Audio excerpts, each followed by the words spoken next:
Organic farming is steadily increasing. That's good. Pour parler d'agriculture et d'Europe à la jeunesse.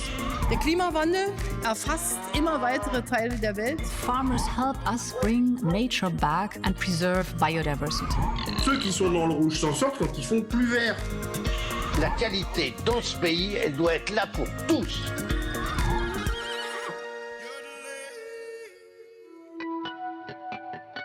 Le fondement de tout État est l'éducation de sa jeunesse. Ces mots ne sont pas les miens, mais ceux du philosophe grec Diogène au IVe siècle avant notre ère. Il n'en reste pas moins pertinent aujourd'hui, y compris dans le monde rural et plus encore dans le secteur agricole européen vieillissant. Quid de la relève ? Comment convaincre les nouvelles générations de se lancer dans l'agriculture et revitaliser nos campagnes ? Étant donné la précarité des jeunes qui travaillent dans l'agriculture et vivent dans les zones rurales, on nous pardonnerait vite, tout comme Diogène, de céder au cynisme. Car oui, la situation est préoccupante et ne cesse de se dégrader. Au point que la Direction générale de l'agriculture et du développement rural de la Commission européenne, la DG Agri, en a fait une de ses priorités. Dans le cadre de la Semaine européenne de la jeunesse, nous avons voulu nous pencher sur les défis et les opportunités auxquels les jeunes sont confrontés en zone rurale. Et bien sûr, nous leur avons donné la parole. Bienvenue dans ce 43e épisode de Nourrir l'Europe. Avant de vous faire écouter ces voix de la jeunesse de nos campagnes, je vous propose de faire le point avec Aude Blanc. Aude Blanc est spécialiste du renouvellement générationnel et des jeunes en milieu rural. Bonjour Aude et bienvenue dans ce studio. Merci beaucoup de m'avoir aujourd'hui. J'ai donné en introduction une description alarmante de la situation des jeunes dans l'agriculture et les zones rurales, situation que nous avons évoquée à plusieurs reprises dans Nourrir l'Europe. Pouvez-vous nous rappeler les chiffres qui étayent cette description ? Aujourd'hui, on voit que la population dans le monde agricole est plus âgée, avec en moyenne 57 ans pour un agriculteur. Et en 2020, 11% des chefs d'exploitation en dessous de 40 ans.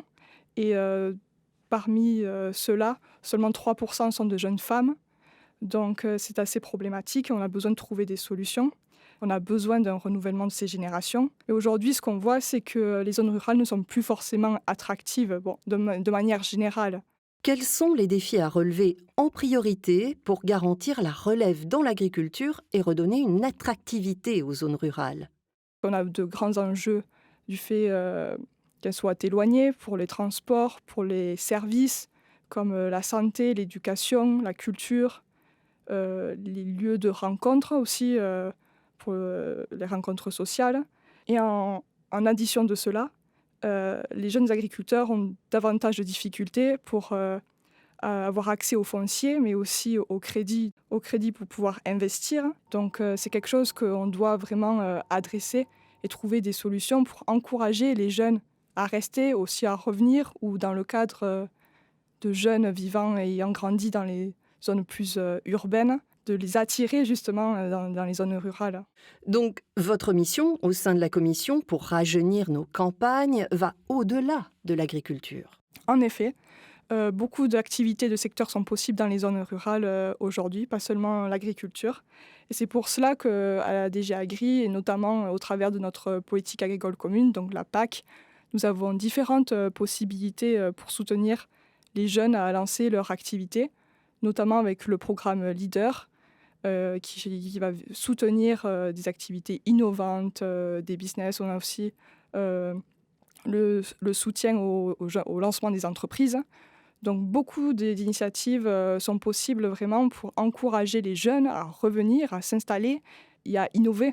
Alors, dans cet épisode, on va faire revivre à nos auditeurs le principal événement de la Semaine européenne de la jeunesse, semaine à laquelle la Direction générale de l'agriculture et du développement rural a contribué. Expliquez-nous ce qui les attend. À cette occasion, nous avons différentes sessions de petits groupes où les jeunes pourront interagir, discuter de différents sujets et d'apporter un peu leur voix et perspectives.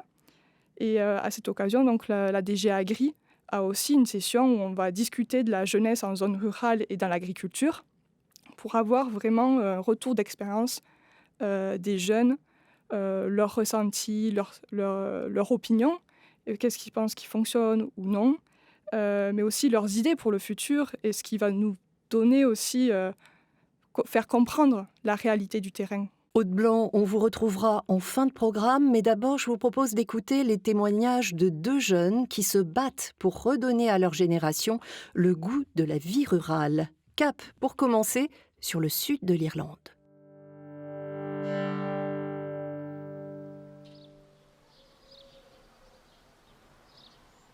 Je m'appelle Marie. Je vis à Donamore, dans le comté de Cork.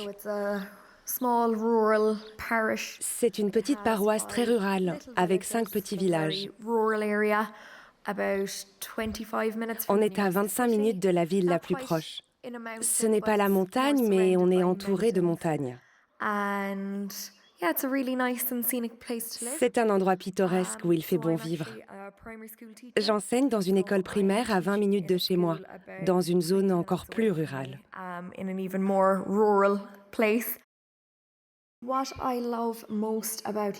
Ce que j'aime le plus dans le fait de vivre ici, c'est qu'il y a un réel esprit de communauté. Par exemple, quand on va à la messe le samedi soir, on discute avec les gens en sortant. On organise un bingo le samedi soir et j'y participe souvent. Quand on se promène, on rencontre toujours un voisin qui s'intéresse à ce qu'on fait, qui demande comment ça va au travail. Tout le monde s'intéresse vraiment à l'autre, ce qui est très agréable. J'aime aussi le fait que ce soit si paisible, si calme. Le seul trafic devant ma maison, c'est celui de quelques vaches ici et là. L'absence de trafic a peut-être ses charmes, mais aussi ses inconvénients, comme l'explique Murray. Je pense que le principal défi pour les jeunes d'ici, c'est le manque de transport public. Si vous ne conduisez pas, vous êtes très limité dans vos déplacements et vos activités. L'université la plus proche se trouve à une demi-heure de route à Cork. Il n'y a qu'un seul bus aller-retour par jour. Si vous arrivez le matin à la première heure et que vous n'avez pas de cours avant l'après-midi, vous êtes coincé toute la journée. Nous ne sommes pas prioritaires en matière de transport public. Pourtant, un seul trajet aller-retour supplémentaire par jour ferait une réelle différence pour notre localité en particulier. Murray a rejoint Macra Pharma, principale organisation de la jeunesse rurale d'Irlande, qui, pour de nombreux jeunes de ce pays essentiellement rural, fait office de ciment social.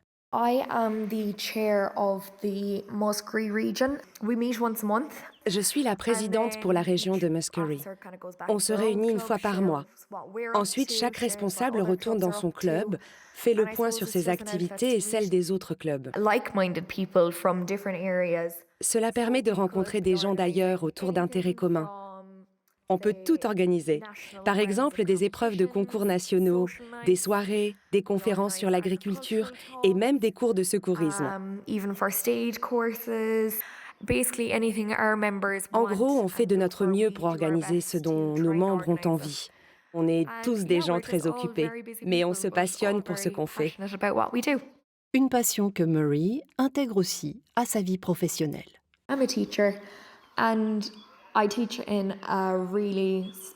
Je suis institutrice et j'enseigne dans une petite école rurale où il n'y a que 3 enseignants.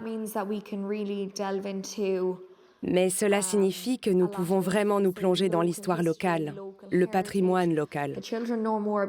Les enfants savent plus que moi. Ils sont tellement fiers de leur communauté et de tous les événements qui s'y déroulent. Ils savent tout.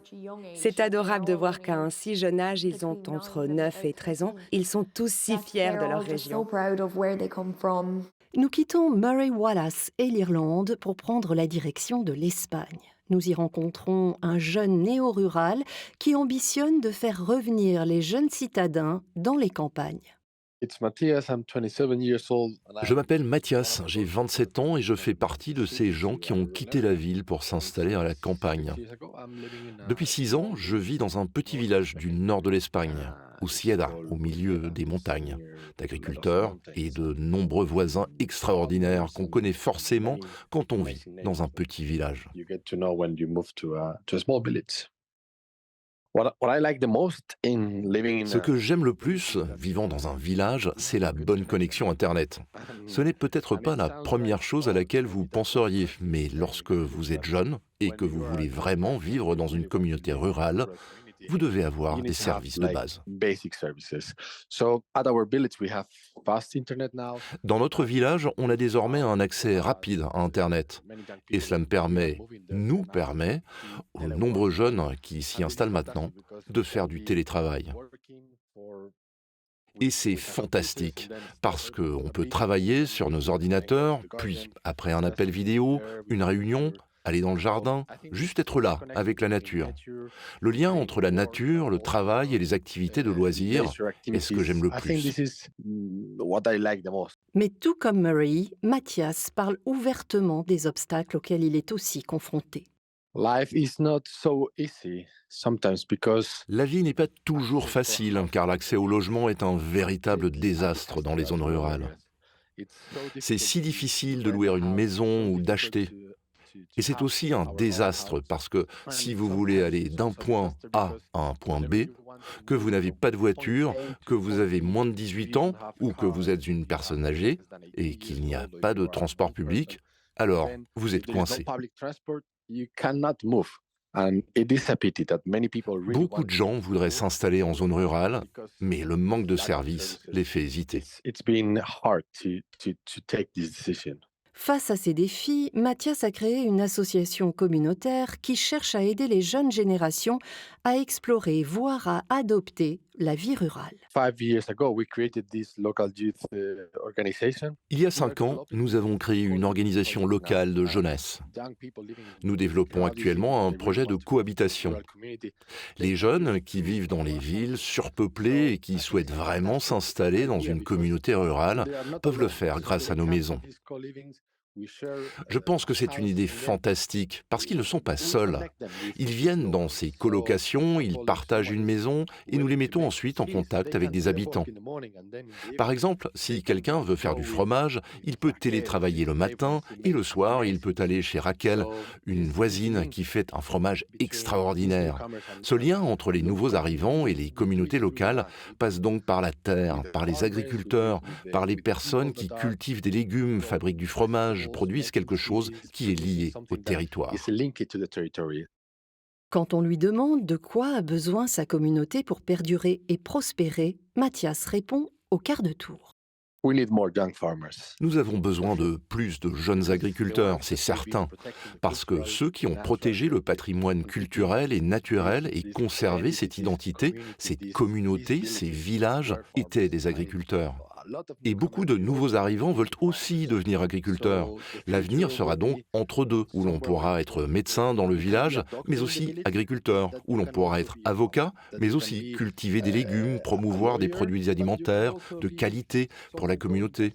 Je pense donc que nous devrions aller dans ces deux directions.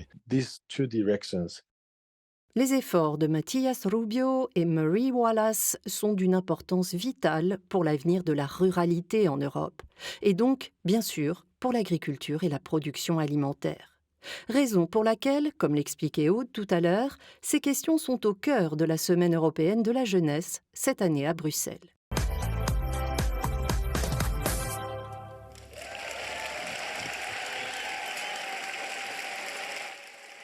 Good morning and welcome to the hemicycle of the European Parliament for the launch ceremony of the European Youth Week for 2024. Les sièges de l'hémicycle du Parlement européen sont ce jour-là occupés par des centaines de jeunes venus des 4 coins de l'Europe, parés à partager leurs espoirs et leurs préoccupations, notamment en ce qui concerne la vie rurale et l'avenir de l'agriculture. This European Youth Week is for you. And while you're at it, have fun. Get to know one another, make friends. This is what Europe is all about. And vote.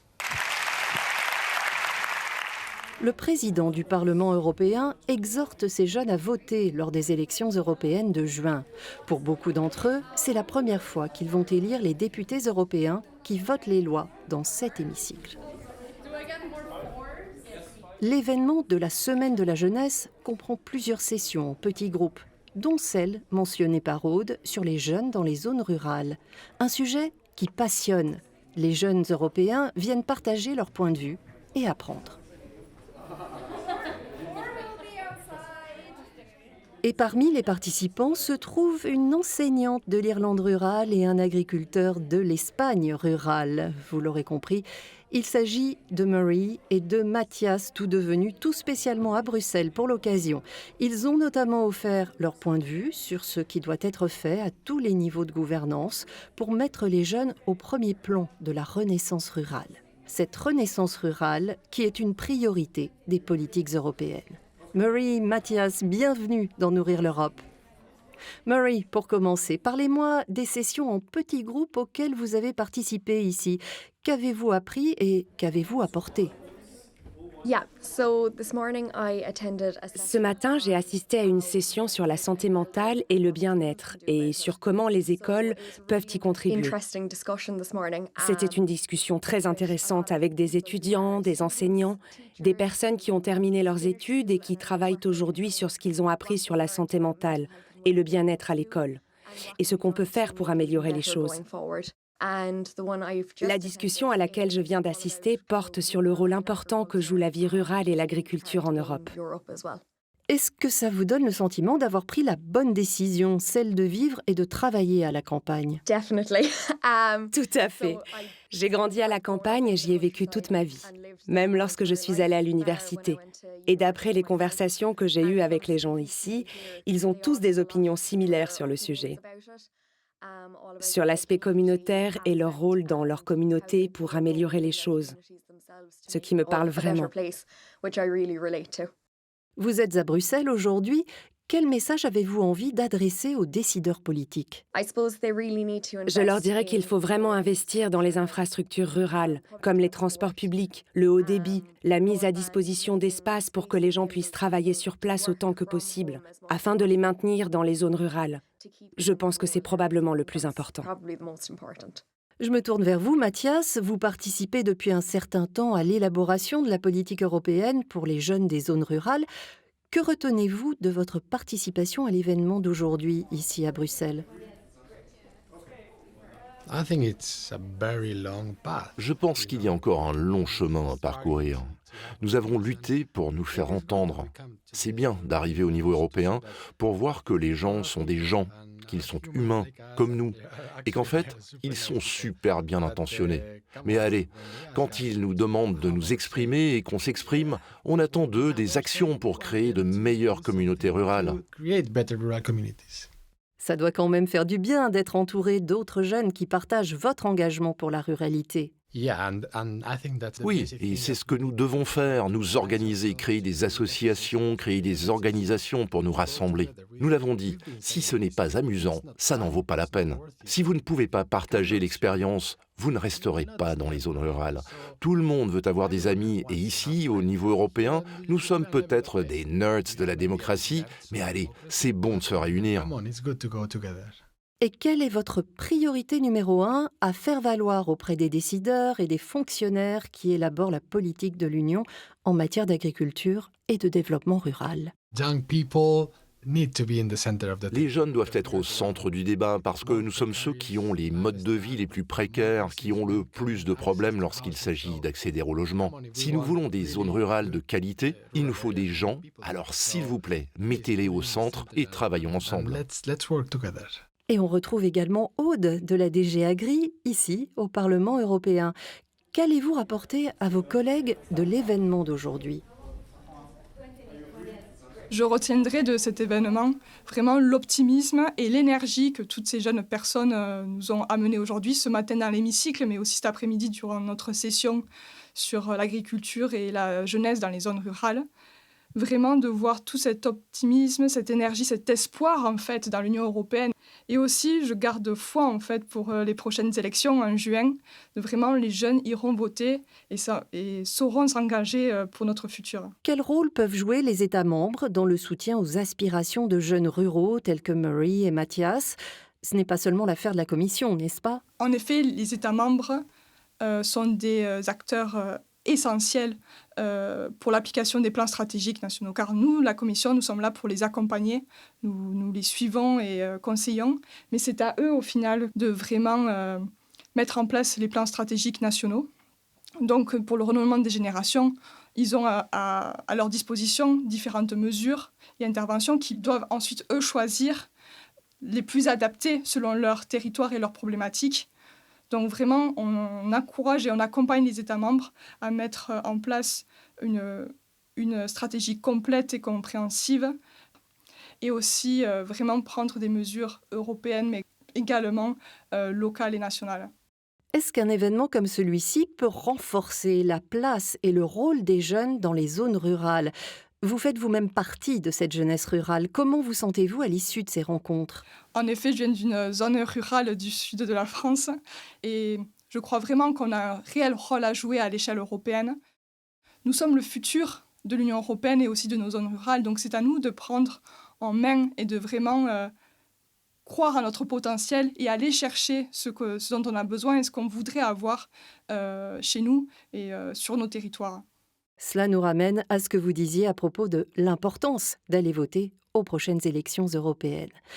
Merci à tous pour votre contribution à ce podcast et à la Semaine européenne de la jeunesse. On vous souhaite beaucoup de succès dans vos fonctions respectives, dans l'élaboration d'une politique qu'on négligerait à nos risques et périls, puisqu'il en va de l'avenir de nos systèmes alimentaires, de notre environnement et même de notre mode de vie européen. Ainsi s'achève ce 43e épisode de Nourrir l'Europe. Au programme dans les semaines à venir, les élections européennes bien sûr. Comment l'agriculture et la vie rurale façonnent-elles le paysage politique à l'approche de ce grand rendez-vous démocratique ? À très vite. Organic farming is steadily increasing. That's good. Pour parler d'agriculture et d'Europe à la jeunesse. Der Klimawandel erfasst immer weitere Teile der Welt. Farmers help us bring nature back and preserve biodiversity. Ceux qui sont dans le rouge s'en sortent quand ils font plus vert.